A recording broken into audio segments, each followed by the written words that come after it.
Olá, eu sou Estela Takada, do GR Clube Real Estate Brasil, e estou muito feliz em conduzir esta nova série com vocês. Produzida pelo Women Real Estate Committee, com o apoio do nosso Club Partner CBRE. Ao longo desta série, você vai ficar por dentro do que é tendência e quais são as perspectivas dos segmentos mais relevantes do setor imobiliário, passando por funding, securitização, segmentos imobiliários e novos produtos. Enfim, chegamos à nossa segunda temporada. Muito obrigada ao nosso Club Partner CBRE e a Gabriela Gregori por aceitar estar comigo nesta jornada. Obrigada, Estela. Bom, a nossa convidada de hoje tem uma carreira de peso, com mais de 25 anos trabalhando em renomadas empresas nacionais e internacionais de incorporação, tendo desenvolvido quase 700 mil metros quadrados e também atuado em gestão imobiliária. Possui larga experiência no desenvolvimento e property management de empreendimentos sustentáveis, tendo trabalhado com diferentes especificações, como LEED, EDGE, Fitwel, WELL e GRESB. Já passou por empresas como Birman SA, Tishman Speyer, Fibra Experts e Autonomy Investimentos. Hoje é diretora de operações aqui na CVRE. Uau, que bela carreira! Seja muito bem-vinda, Daisy. Obrigada aí, meninas, pelo convite. Um prazer estar aqui com vocês. Conforme a Gabriela mencionou, é realmente uma carreira longa, a gente só olha agora, só entende agora. Eu cheguei em São Paulo em 96, diretamente para trabalhar na Birman. Comecei como residencial, porque toda a minha universidade eu estava falecida em call, então comecei no residencial.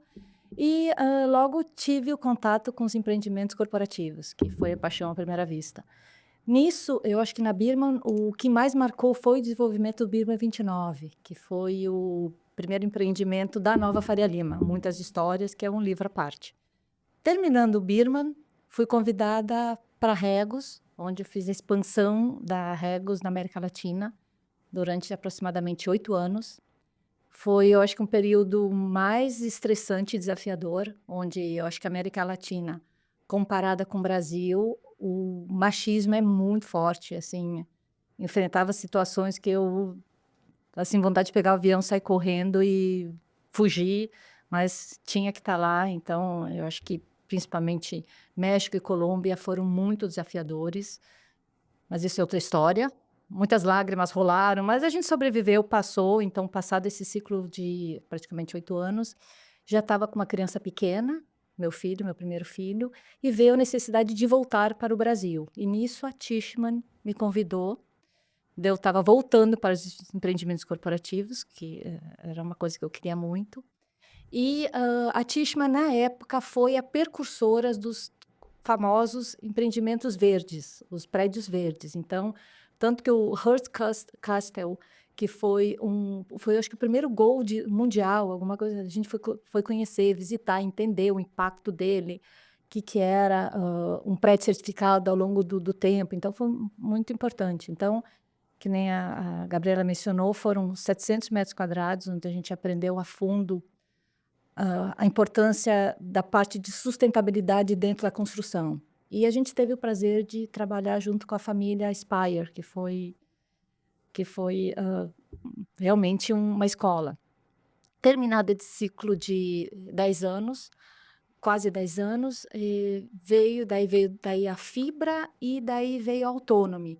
Nessas duas últimas já começava o boom logístico, que até então logístico era uma área que o pessoal não era profissional, era uma coisa que tu não tinha produtos AAAs, digamos assim. Então a gente entrou nessa área de logísticos, onde a gente levou muita coisa do corporativo. Então, as certificações, FITWELL, muita coisa foi colocado dentro do logístico. E, em paralelo a isso, tinha a questão da pandemia e veio o SG estava bombando. Todo mundo falava desse tal de SG, até eu fiz um monte de curso, porque eu tinha uma dificuldade de tangibilizar. Todo mundo falava em SG e tu não conseguia tangibilizar aquilo, e aquilo me deixava agoniada. Então, foi uma coisa que eu fiz bastante cursos para entender um pouco. Era interessante que nesses cursos eu descobri que eu era, como é que eu vou falar? 50 a mais já era uma faixa etária que já tinha um preconceito. E eu não sabia. de repente, nas turmas, eu falei: "Caramba, eu sou 50 a mais e eu estou também nessa fase que já é meia deixada de lado". Então, foi outra coisa que tu fica assim: "Pô, mulher 50 a mais, caramba, não sabia que eu sou nessa fase de certa maneira, discriminação". Bom, passado no meio desse ambiente todo, quando eu achava que já tinha passado por residencial, comercial, logístico, que já estava meio assim: "Tá, 50 a mais, mulher, vamos lá pendurar chuteira, né, não tem mais muita graça". Nisso veio o convite irrecusável do Walter e do Adriano para cuidar do que durante 30 anos eu desenvolvi. Então, para mim, foi um prazer, assim, poder voltar para muitos dos empreendimentos que eu fiz, assim, com um carinho absurdo. Então, Deve ser uma estou realização aqui. imensa, né, Ah, poder foi. cuidar de novo desses empreendimentos, né. Não, o pessoal achava que eu era maluca, porque tu entrava no prédio: "Gente, eu conheço aqui, eu fiz isso aqui, porque a gente estava discutindo isso daqui, eu me lembro na Birma, não sei o quê". Então foi uma sensação de flashback muito gostosa. Então foi um Que legal. prazer estar aqui Uhum. agora na CB, já vai fazer quase 2 anos, né. Uhum. Então, Legal, super especial. isso começou a carreira. Daisy, considerando a sua carreira, a sua trajetória, toda a sua passagem, né, por empresas tão relevantes do mercado e voltando ao outro lado, talvez, né, digamos assim. Como que você considera o que mudou e o que seria essa nova forma de fazer property management? Bom, justamente por ter trabalhado tanto tempo na parte de incorporação, ou seja, era mandatório tu dar retornos para os investidores, aquela dor não, aquela dificuldade de atrair, reter e ainda por cima ter que aumentar valor de locação, era eu super entendia, estava no meu DNA também. Então, quando tu chega em property e vê o pessoal do time de locação, não, porque a gente precisa dar vida para atrair, não sei o que, eu falei, cara, super entendo, bora lá, vamos trabalhar nisso daí. E nisso, o que que a gente fez? Além de fazer o básico, ou seja, o básico tinha que ser feito da melhor forma possível. Limpar, cuidar, prestação de contas e tudo mais. Porém, a gente colocou uma agenda positiva. Eu preciso criar uma agenda positiva e eu preciso trazer vida para os condomínios. O que que é essa agenda positiva? Essa agenda positiva é um calendário, é o que a gente chama de um círculo virtuoso. Então, e o que é legal dizer que essa agenda positiva para o time de property também mudou. A energia mudou muito, porque até então era aquela área, não, que é só problema, toca interfone, tu não quem vê, ataque de coração porque estourou alguma coisa. E de repente, quando tu vem uma agenda positiva, é um cliente teu, olha, eu pensei nisso, tem uma ONG aqui. Então, tu cria uma nova maneira, os proprietários, locatários nos veem com os outros olhos também. A gente hoje quer ligar as pessoas. Antigamente tu não queria, não mistura que vão falar mal, que vai dar rolo, que não vai funcionar. Não, eu quero que as pessoas convivam, se conheçam, curtam o térreo. Então isso é a nova maneira de fazer property, que é essa brincadeira do círculo virtuoso que a gente criou. E falando mais sobre o mercado, Daisy, quais foram as principais mudanças nos condomínios após a pandemia e como implementar estratégias ESG nos empreendimentos? Bom, antes da pandemia, eu acho que vocês já se lembram, durante muito tempo primeiro era aqueles escritórios fechados, ninguém via ninguém, depois aquele escritório aberto que tu não conseguia falar, aquele open space assim que mar de baias, de quanto menor melhor. E antes da pandemia, na época o discurso era vamos reter talentos. Para reter talentos, tu já começava a fazer um ambiente mais inclusivo, mais flexível. Tu via as salas de estar chegando, tu já voltava, até alguns empreendimentos já estavam voltando à cozinha, tudo para atrair os novos talentos. De repente veio a pandemia, foi aquele todo mundo sabe o que aconteceu na pandemia. Na volta da pandemia, essa nova forma de ocupação, as empresas aceleraram, porque tu tinha que trazer de volta pessoas, porque se tu não traz de volta teu colaborador, tu não consegue passar a essência da empresa, a filosofia da empresa, as ideias se perdem. Então, tu via que é um desespero das empresas. E nós, como property, gente, vamos ajudar. Então, nisso veio a ideia, e vinculado à questão da paixão pelo SG, ter esse DNA em ambiental. Então, isso tudo a gente criou o círculo virtuoso. O que é o círculo virtuoso que a gente criou pós-pandemia? Círculo virtuoso, o que faz? A gente estuda as ODSs dos nossos clientes. ODSs é os Objetivos de Desenvolvimento Sustentáveis das Empresas. que a gente está falando aqui? De bem-estar, educação, igualdade de gênero. Então, a gente entende o que, que os clientes do condomínio específico valorizam, ou então os proprietários. Nisso, a gente junta também serviços, a gente traz serviços, a gente requalifica as áreas, porque tem requalificar, não existe mais aquele prédio onde, porque muito tempo o lobby, quanto mais intimista, era melhor. Quanto menorzinho tu se sentia naquele lobby gigantesco, deu certo a arquitetura. Então, isso mudou também. Então, tu pega as ODS, tu traz serviço, tu requalifica as áreas, tu cria parceiros e põe uma agenda anual, porque divulgar, comunicação é o segredo do negócio, né? Comunicar, divulgar.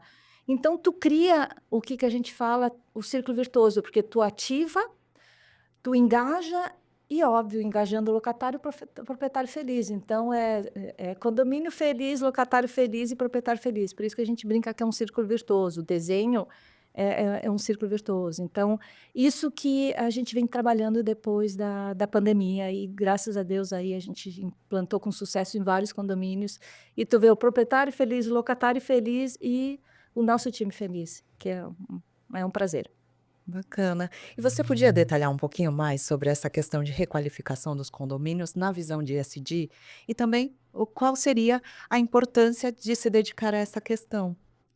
Requalificar começou que a CB já prestava serviços de building consultancy, porque muitas vezes o arquiteto, quer dizer, o empreendimento é entregue property assim, aqui é a tua área, tu vê um quadrado 2x2 e é isso. Então, a CB já presta um serviço de building consultancy, onde ajuda os arquitetos, incorporadores a desenvolver e pensar na área de apoio, de serviço, né, de property. E E legal que isso, esse serviço é ainda durante o projeto, né? sim, Então, sim. antes da construção, a CBRE vai lá e auxilia, né? Faz quase que uma auditoria dessas áreas comuns para os projetos, Que geralmente certo? são esquecidas, né? Sim. Porque geralmente é. Mas tudo bem. Daí, pegando esse gancho, esse mesmo time, eu falei, gente, peraí, além de pensar antes, vamos também. A gente precisa preparar o empreendimento para receber essa agenda. Como é que eu vou trazer serviço, criar eventos, trazer ONGs, fazer toda essa festa, se eu não tenho um ambiente preparado para? Então, o que, que a gente começou a entender? Esse mesmo time que já fazia esse trabalho, a gente fez um trabalho de ir lá, ir nos empreendimentos, conhecer o locatário, ou seja, em galpão logísticos, dependendo da ocupação, tu tem aquela turma de 20 a 25 anos, tem mais homens, tem mulheres, então tu vai entender qual é o perfil, tipo, o perfil Faria Lima é bem diferente de perfil do centro da cidade. Então, tu cria, tu entende o que tem que fazer no espaço, tu traz uma arquitetura efêmera, porque eu, de maneira alguma, vou interferir na arquitetura real do empreendimento. Então, a gente traz essa arquitetura efêmera que ela muda em função do locatário. Se hoje eu tenho um banco, amanhã tradicional, um advogado tradicional, amanhã eu posso ter uma fintech. Então, se eu interferir de maneira radical no empreendimento, fica complexo. Então, esse BCESG, que a gente fala, Building Consultancy ESG, é muito focado como eu trago mobiliário, ambientação para essa agenda do círculo virtuoso, sem afetar o empreendimento. Então, tem lugares que a gente leva quadra de beach tênis, a gente leva espreguiçadeira, a mesa de ping-pong, fla-flu, essas brincadeiras que a gente leva para dentro dos condomínios. Algo bem personalizado, né? Bem Bem personificado de personalizado acordo e com. divertido. Por isso que eu falo assim, pode ser leve, o trabalho do dia a dia já é pesado, então tu pode botar uma agenda leve, de repente o cara tá te ligando, olha, mesa de ping-pong eu quero outra. É assuntos diferentes, entendeu? E é gostoso trazer food trucks para o pessoal de logística que fica o dia inteiro preso lá, de repente, sabe, uma banda, uma música. Então, é bem legal. Então, Que bacana, Daisy. E para a gente finalizar a nossa conversa aqui hoje, o que esperar do mercado imobiliário agora em 2025? Bom, a gente está muito otimista agora nesse início de ano. No corporativo, não teremos grandes entregas previstas, então, o que é bom. Não teremos eleições, o que também é bom. Então, acredita-se que seja um ano melhor do que o ano passado. Com relação ao logístico, também. A parte de os grandes e-commerces, alguns deram uma parada, mas os grandes players seguem absorvendo.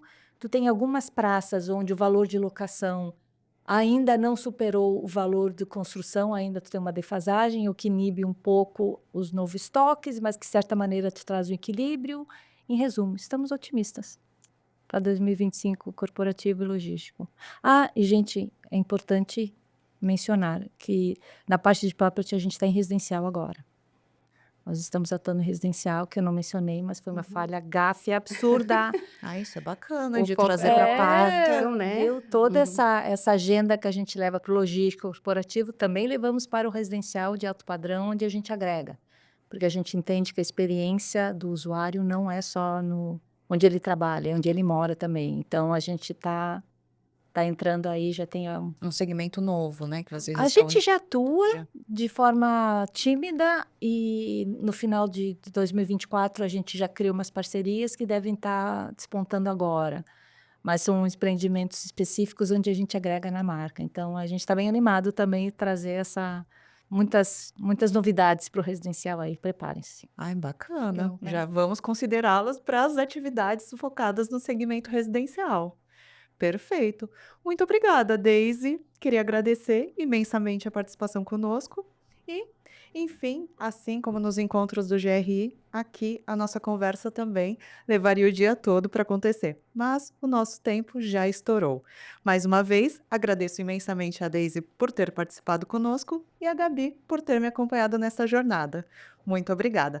A você que chegou até aqui, por favor, não esqueça de curtir o vídeo, compartilhar com outros executivos e executivas da indústria e seguir o nosso canal. Até logo!